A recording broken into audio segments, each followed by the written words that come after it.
Okey, alhamdulillah wassalatu wassalamu ala Rasulillah wa ba'd. Terima kasih kepada semua yang terus menonton. Saya nak sambung sedikit apa yang kita bincangkan semalam berhubung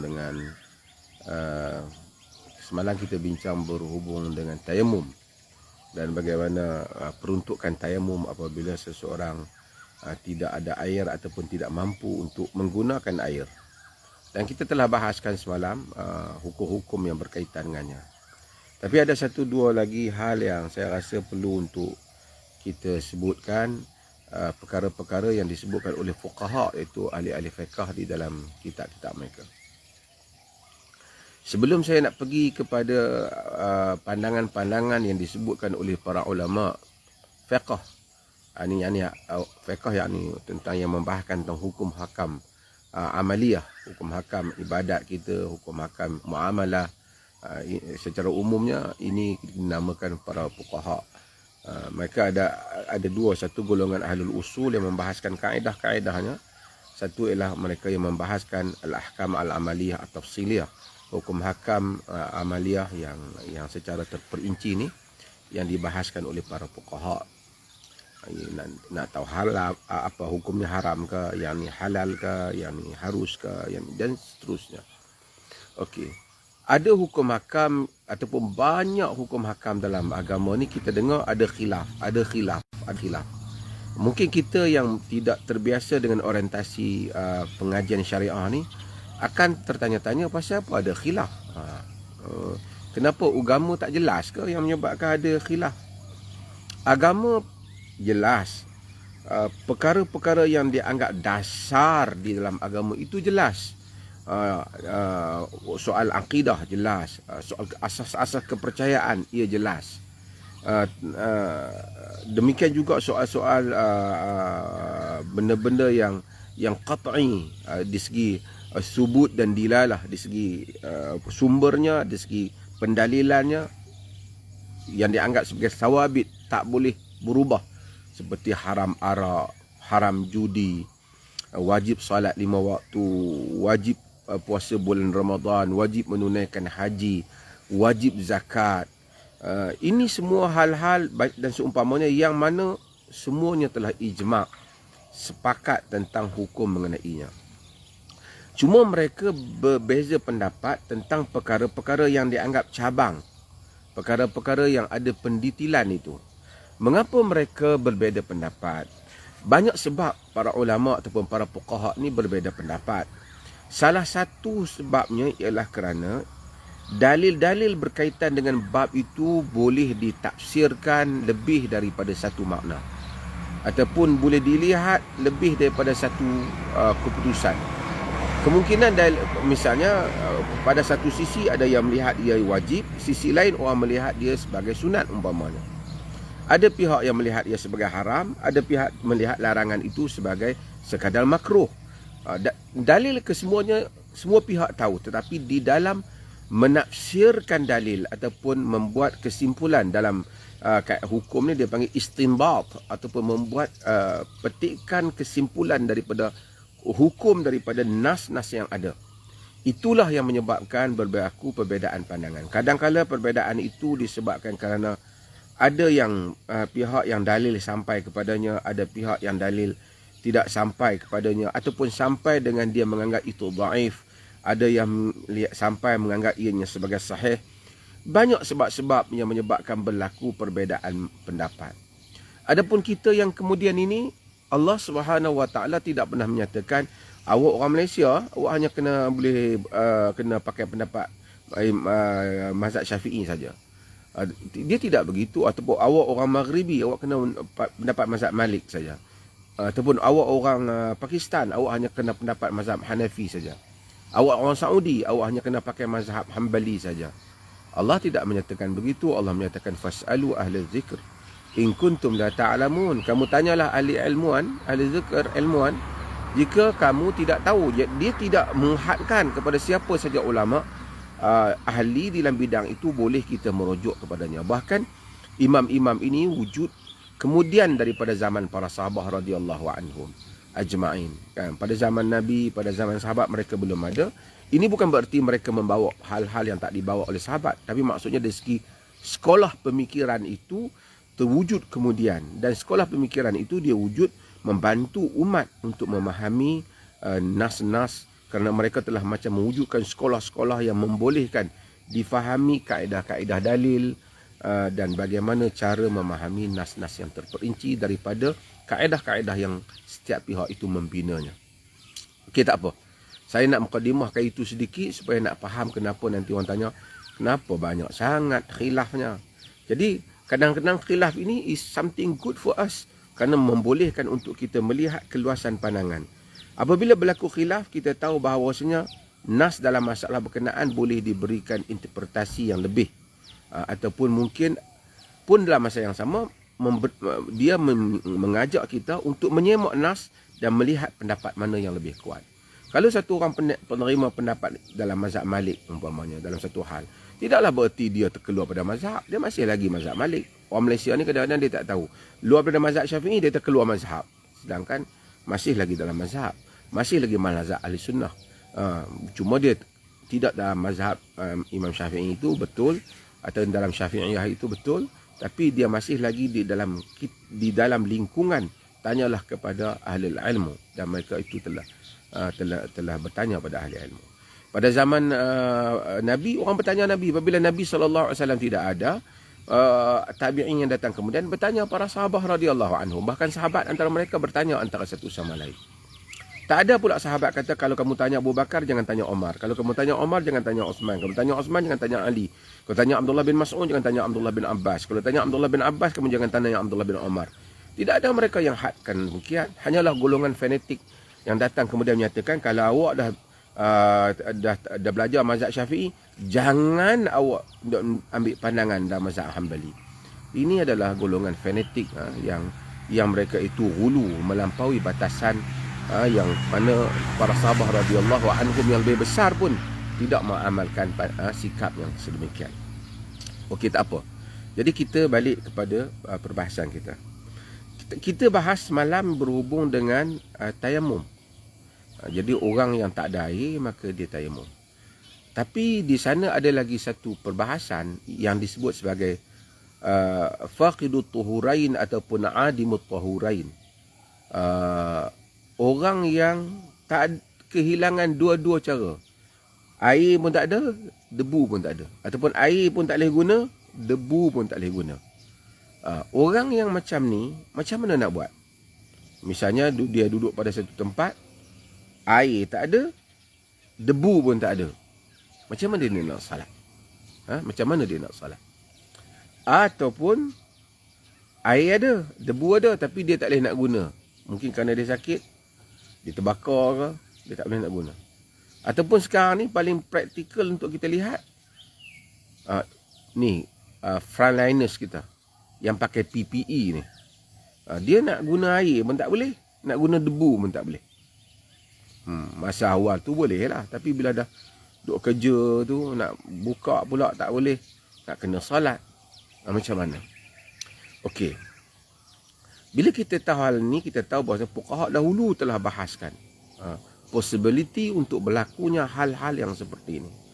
Maka di sana ada beberapa pandangan yang saya nak sebut. Pandangan yang pertama menyatakan bahawasanya orang yang tidak mampu ataupun tidak ada air dan sa'id ataupun debu untuk digunakan, ataupun tak mampu menggunakan air ataupun debu, dia salat dalam keadaan tidak ada air dan debu tu, dalam keadaan tidak berwuduk, tidak bertayamum, betul-betul tak mandi wajib, tidak bertayamum, dan dia solat dalam keadaan itu, dan dia tidak perlu mengulangi solatnya.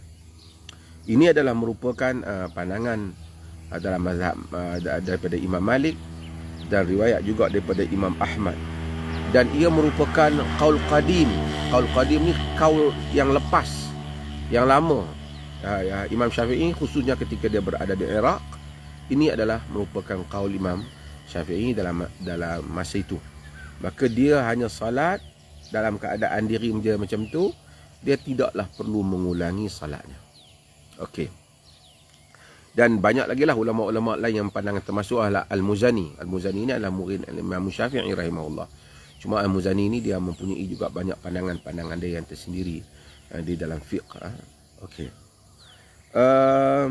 Alasan mereka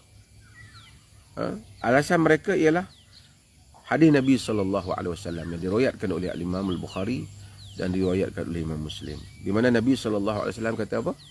Idza amartukum bi syai' fa'tu mastata'tum. Apabila aku perintahkan kamu dengan satu hal, kamu datangilah dengan kadar kemampuan kamu. So kadar kemampuan ni yang itulah. Dah tak boleh dah. Air tak boleh nak guna, wuduk tayamum tak boleh nak guna. Air tak ada, debu tak ada. Kadar kemampuan banyak itu. Maka seseorang solat dalam hal yang demikian. Okey, itu qaul yang pendapat yang berapa? Itu the first pandangan di dalam fiqh. Yang ni bukan maksudnya pandangan yang pertama lah. Dari segi, bukan dari segi zaman, tetapi dari segi kewujudan. Dari segi pandangan senarai pandangan yang ada.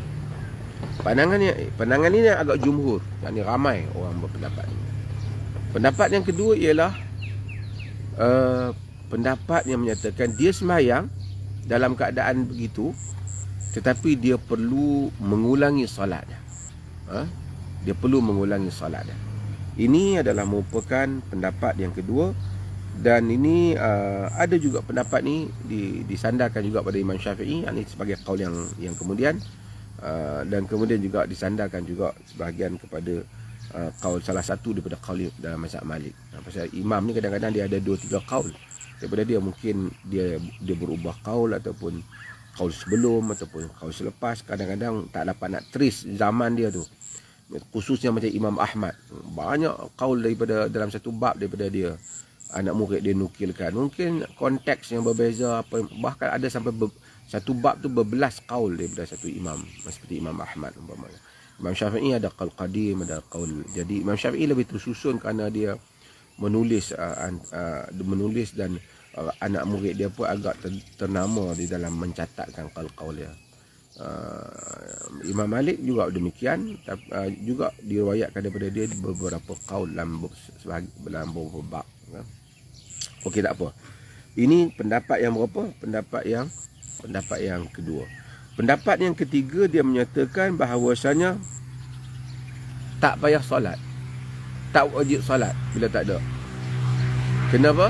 Dan apa yang dia kena buat? Dia qada apabila air ataupun debu dah ada. Ini pendapat yang ketiga. Alasan dia dalam pendapat ini kerana la yaqbalu, hadis Nabi, la yaqbalullahu salatan bighairi tuhur. Allah Ta'ala tak menerima salat tanpa tuhur, tanpa bersuci. Riwayat daripada hadis Imam Muslim. Okey, dia kata ini adalah alasannya, bahawasanya tak payah. Misalnya kalau tak, macam pekerja PPE tu, ini dalam mazhab Hanafi dalam pendapat ini. Pekerja PPE tu dia tak boleh ni, tak ni lah malam. Apabila dah dia membuka tu, ataupun bila bukan malam lah, apabila dia dah buka, dah selesai tugas, masa tu dia semayang dalam keadaan dia mengqadhakan solat. Ini pendapat mereka. Tapi pendapat ini dengan dalil yang diberikan itu tidaklah begitu kuat, kerana maksud Nabi yang tak diterima sembahyang tanpa bersuci itu mereka yang mampu bersuci, yang tak terima. Dia mampu berwuduk tapi tak berwuduk, Allah tak terima lah solat dia. Dia mampu bertayamum tapi tak bertayamum, Allah tak terima lah solat dia. Okey.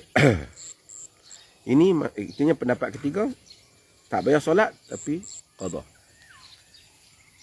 Ada pendapat yang keempat lagi janggal lah. Tapi lah mazhab ni, fuqaha ni macam tu lah, banyak pandangan. Pendapat yang keempat ni dia kata, kalau jadi hal macam tu, tak wajib solat, tak wajib qada. Ini sebahagian pendapat di kalangan golongan Zahiriyah. Zahiriyah ni maksud mazhab ahli zahir, literalist, mereka yang literal di dalam memahami nas. Dan ada pendapat mereka ni. Tapi pendapat seperti ini tidak kuat lah. Kalau kita tanya, kita menyokong pendapat yang pertama, iaitu dia solat dalam keadaan dia yang seperti itu, dan dia tidak wajib untuk mengqadhakannya. Dan itu lebih praktikal, dan lebih banyak nas-nas yang menyokong pendapat yang seperti itu. Okey. Apa lagi nak bab ni ya? Okey. Kita mungkin tentang dia panggil sahibul jabirah. Sahibul jabirah ni orang yang ada balutan. Tangan patah balut. Ataupun cedera balut. Macam mana dia nak buat kalau dah berbalut tangan dia? Katalah balut tangan ni daripada sini sampai ke sini. Patah. Jadi kawasan tu kawasan kena ambil uduk. Kan? Kalau kena mandi wajib, seluruh badan kena diratakan air. Sekarang dia nak buat macam mana? Okey. Dalam masalah ni lagi complicated pembahasannya kerana hadis-hadis tentang jabirah ni ramai di kalangan para ulama juga khususnya ahlul hadis mereka menolak sebab mereka kata hadis tentang bab ni dhaif. Kemudian banyak hadis yang dhaif dalam membabitkan bab ni menyebabkan ijtihad ataupun pandangan-pandangan berlaku di kalangan para ulama berbagai-bagai. Okay, saya sebutlah secara ringkasnya. Okey, yang pertama ialah pendapat yang menyatakan apa yang dia perlu buat ialah dia berwuduk. Kalau kata dia balut di sini, dia berwuduk. Apabila sampai kepada kawasan yang berbalut ni, dia sapulah atas balutan itu. Kerana dia dah tak boleh, dia kulit dia tak boleh kena, dia sapu di atas balutan itu. Jadi dia kena buat dua lah. Dia berwuduk, kawasan yang mana tak dapat sampai air tu kena berbalut, dia sapukan atas kawasan berkenaan. Di atas hadis berhubung dengan jabirah. Dan hadis ni didhaifkan oleh ulama-ulama hadis sebagian. Okey. Pendapat yang kedua dia kata, pendapat ni di dalam mazhab Syafi'i, disebut bahawasanya bahkan Imam Syafi'i naskan pendapat ni di dalam kitab dia Al-Um. Dan ramai ada juga ulama-ulama mazhab lain juga ada yang menyebut pendapat ni, iaitu dia kalau katalah dia kena mandi wajib ataupun dia kena berwuduk, dia lakukan kawasan yang dibalut tu, dia sapu. Kawasan balut tu dia sapu. Jadi dua macam tadi. Tapi dia tambah lagi satu. Dia kena tayamum untuk cover kawasan yang tak kena tu. So ganti dia ialah tayamum. Tayamum macam semalam lah yang kita beritahu, iaitu muka dan tangan. Dalam mazhab Syafi'i dia tangan sampai ke siku. Walaupun hadis bahagiannya hanya pergelangan saja, tangan sampai ke siku, sebagian riwayatnya tidak kuat. Maka dengan itu ada dua, kalau tanya muka dengan tangan sampai pergelangan memadai ya, berdasarkan hadis-hadis yang ada. Okey, itu pendapat apa saya kata? Dua pendapat. Pendapat yang ketiga ialah dia mandi ataupun berwuduk saja, tak payah duk sapu-sapu atas jabirah ni. Pendapat ni disebut oleh beberapa ulama. Alasan mereka hadis jabirah ni dhaif. Jadi tak payah amalkan. Itu alasan mereka. Jadi ada berapa dah pendapat?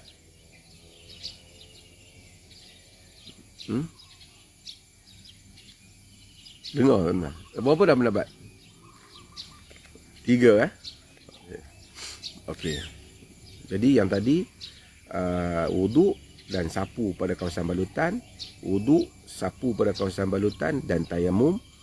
Sekarang ni ada wuduk saja ataupun mandi saja, tak payah sapu kawasan balutan tu kerana tak ada hadis tak kuat dalam masalah ni. Pendapat yang keempat disokong juga oleh sebagai ulama hadis ni. Dia kata wuduk dan tayamum. Sapu jabirah ni sapu tak payah. Sebab yang tu hadis dia dhaif. Hadis wuduk dan tayamum tu lebih kukuh dibandingkan hadis ni. Pada mereka lah.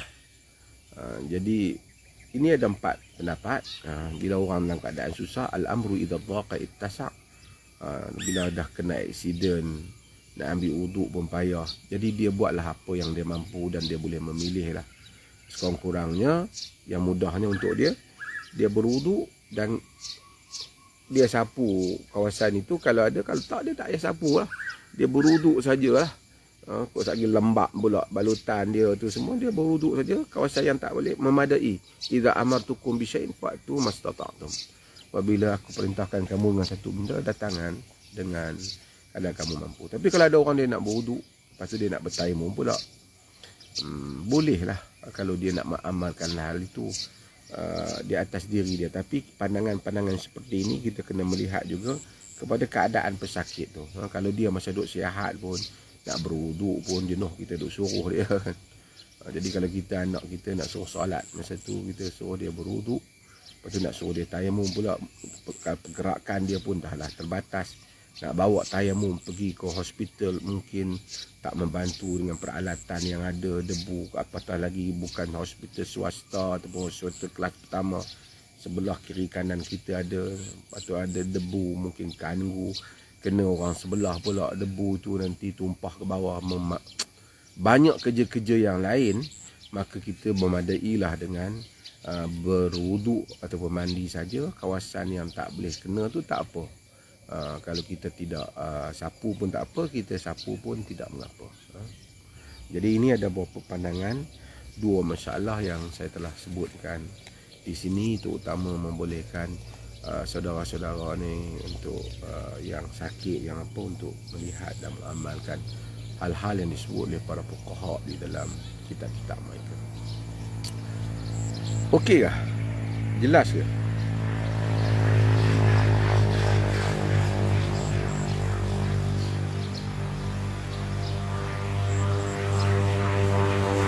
Handphone saya ni ni sikit, dia ada masalah handphone ni. Saya ingat macam tak boleh nak live begini, tapi tiba-tiba dia okey balik. Bateri dia mungkin masalah. Saya nak cari handphone lain. Apa handphone yang bagus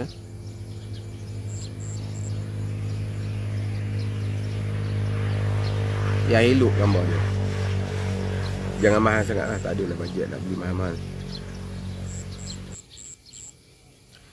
Anggota yang kudung, anggota kudung dia tak ada anggota, dia misalnya tak ada tangan satu, tak payahlah, dia tak wajib lah nak basuh tangan, tak wajib, bukan takkanlah nak bubuh tangan basuh nanti. Dia basuh apa yang wajib je. Kalau dah habis soalan, terima kasih banyak. InsyaAllah sehingga kita